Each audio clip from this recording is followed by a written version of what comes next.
गुरु समान दाता नहीं, याचक शीश समान, तीन लोक की संपदा, सो गुरु निदान।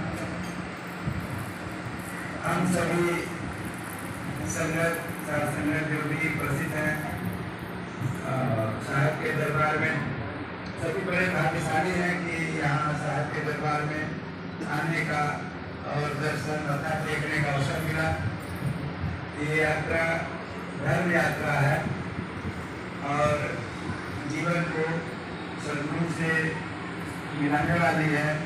इसलिए इसके जो अगुआ हैं जगदीश साहब, वो इनको भी धन्यवाद देना है कि आपने ये अवसर उपलब्ध कराया और हम लोगों को काशी, नौतहर और गुरु साहब रविदास जी महाराज जी और बहुत से गुरुद्वारे और दुनिया भर के जो हमारे महापुरुष हैं, उन महापुरुषों के स्थलों का जो उस थोड़ा झलक मिली। तो साहब का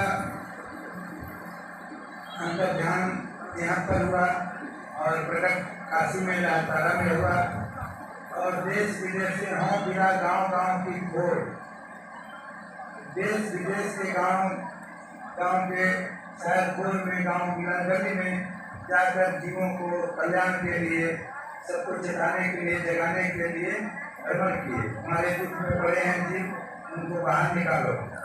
तो साहब का मुख्य उपदेश था, जो तू आया जगत में दो बात कर ले, तब साहब को बंद कर दी, भूखे के कष्ट दे। साहब ने कहा कि संसार में आए हो तो दो बात कम से कम, और भक्ति साधना नहीं कर सकना तो दो बात तो जरूर करना, इसमें कोई चूकना नहीं। पहला कहा तब साहब को बंद कर दी, साहब का सुमिरन करना। जो साहब हमें यहाँ पर ऐसा शरीर, मन, बुद्धि, परिवार देकर भेजे हैं, तो साहब का सुमिरन करना। तब साहब को बंद की, भूखे को कष्ट दे। और जो यहाँ पर हम आए हैं तो यहाँ संसार का खाते जाने के लिए नहीं, खुद कर्म करेंगे, खुद दूसरों को ठहराएंगे। साहब ने कहा कल बढ़िया वाला अपनी छाल गिरा दिया, जाके आकर नदी में सुख मेरे पिया। तुम कोई भगवान, कोई महापुरुष देवी देवता दे देंगे, ऐसे आशा करना वाला ज्ञानी नहीं है। ज्ञानी वो है जो खुद कर्म करता है और खुद दूसरों को दिलाता है, दूसरों की सेवा कर देता है, वो ज्ञानी है। हमारा साहब का मानना है कि कोई किसी को दे नहीं सकता, जो कर्म है वही मिलता है। इसलिए तुम साहब के दरबार में, भगवान के दरबार में, मंदिर मस्जिद जहाँ तहाँ कहीं भी जाना, मांगने नहीं जाना, वहाँ जाना, उनके महापुरुष के आदर्श को ग्रहण करना, उनसे प्रेरणा लेना। इन्होंने इतना काम किया, हमको इनके आदर्श जीवन शिक्षा को हमको जीवन में उतारना है। इनसे मांगना नहीं, इनके प्रेरणा लेकर कर्म करना है और कर्म करके खुद अपने जीवन को चलाना है, दूसरों को चलाना है। तो हमारा सिद्धांत साहब का कर्म का था, मांगने का नहीं था। तो साहब ने कहा भूखे को कष्ट दे। जो भूखे भूखे हैं, जो अपने आश्रित हैं, उनको कमाना, उनको भी दे देना। दूसरे अर्थ में कहे साहब कि कर साहब को बन गई, मतलब साहब को तो सृजन करना और यहाँ पर जो बड़े हैं उनका आदर करना। जो भी बड़े हैं उनका आज्ञा मत टालना, उन्हें आदर करना, उनका सम्मान करना। माता पिता गुरु जो भी हैं उनके लिए, उनके सेवा में तत्पर रहना।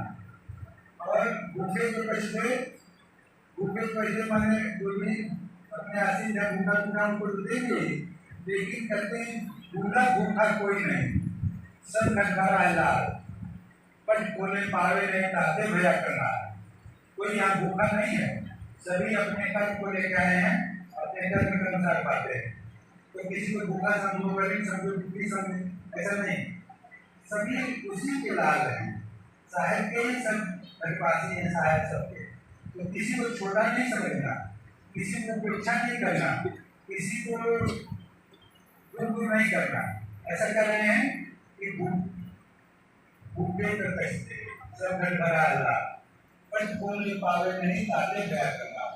पट बंद है हमारे ज्ञान का, तो इसलिए हम अपने को दुखी सुखी समझते हैं। और पट खोल दो तो हम साहेब स्वरूप है। साहेब के स्वरूप, साहेब का ही स्वरूप है हमारा। साहेब ने अपना स्वरूप लेके भेजा, अपना स्वरूप तो यही है साहब के हृदय में विराजमान। तो कहीं बोले पावे नहीं ताते भया करनाथ साहब ने बोला कि हमारे दुख का कारण क्या है कि हमारा संसार में वृत्तियां हैं, अपने साहब अंतर्वृत्ति होते नहीं है। तो साहब ने कहा कि हमें खोजने नहीं जाना, भगवान को सतगुरु को खोजने नहीं जाना, बाहर मिलेंगे ऐसा कल्पना करना ही नहीं। मंदिर में मस्जिद में यहाँ में पूजा में गंगा सागर में कहाँ मिलेंगे, कहीं बाहर में मिलेंगे। ये जब मिलेंगे तो अंदर मिलेंगे। तो कहीं आँख बंद करना, मैं अंदर ही हूँ। जब मेरे लिए प्रेम चाहना है तो तुम्हारा प्रेम अंदर, आँख बंद करो मैं अंदर। मुँह को कहा घुटे बंदे मैं तो तेरे पास में, ना मैं मंदिर ना मैं मस्जिद ना काबे कैलाश में, ना मैं रहता बहुत गुफा ना टूटे विद्वान में, ना मैं कहीं भी ऐसा कौन सा बता दिया, कहीं भी मैं नहीं हूँ। कहीं कबीर सुनो भाई साधु, और श्वासों के श्वास में और तो हम विश्वास में, मैं अंदर ही यही पर श्वास नहीं बसा हूँ। इसलिए साहेब ने इतना सहज किया।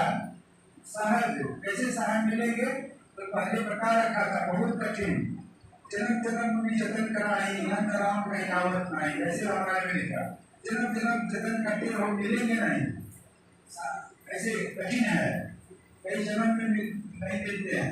साहब ने कहा कि कहाँ मिलना नहीं है, वो जब एक तुरता मिली है पल भर के तलाश में, कहें कभी सुनो भाई साधु और सांसों के साथ कहा जन्म जन्म खोजने का नहीं, यही मिलना तो दूर है, मिले हुए ही हैं, केवल विस्मृत है, विस्मृत करना है, याद करना है।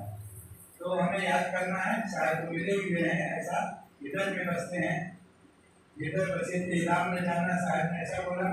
और जो तरह तरह के नामों से साहब ने उल्लेख किया, राम सब नाम जो उसके नाम है, सब नाम जो लोग में चलते हैं सब नाम चल रहा, राम कलिमा केशव लोग नाम धराया।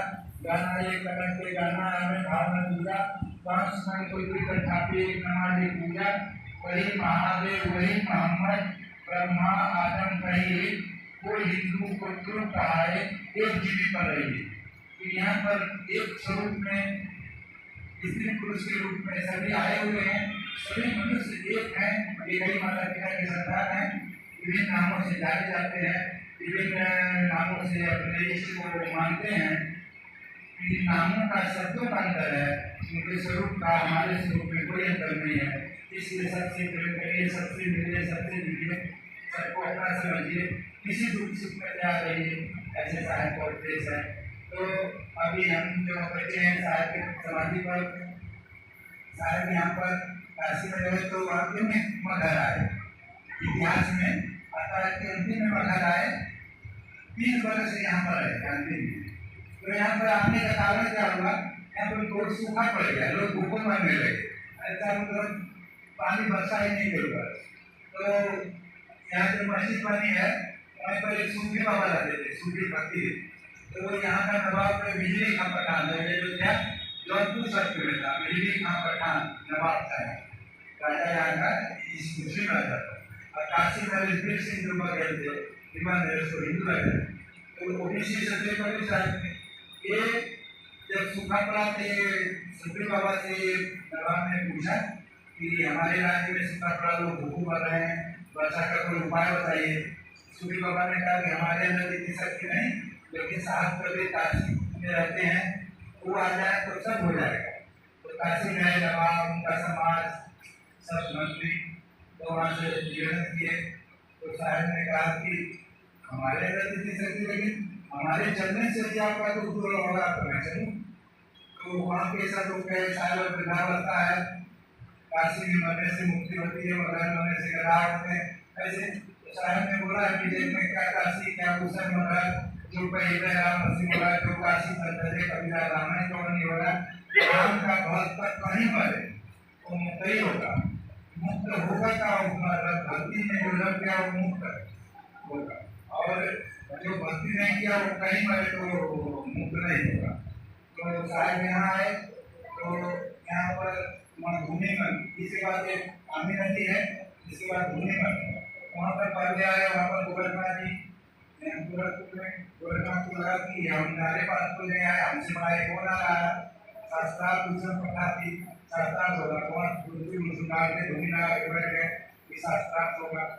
साहेब आए तो सीधा जाने की गोरखनाथ आए, गोरखनाथ के पास गए, बोले कि जोगी जी विद्या में पढ़ूं पाल नहीं जानू केवल एक राम हृदय नमस्कार।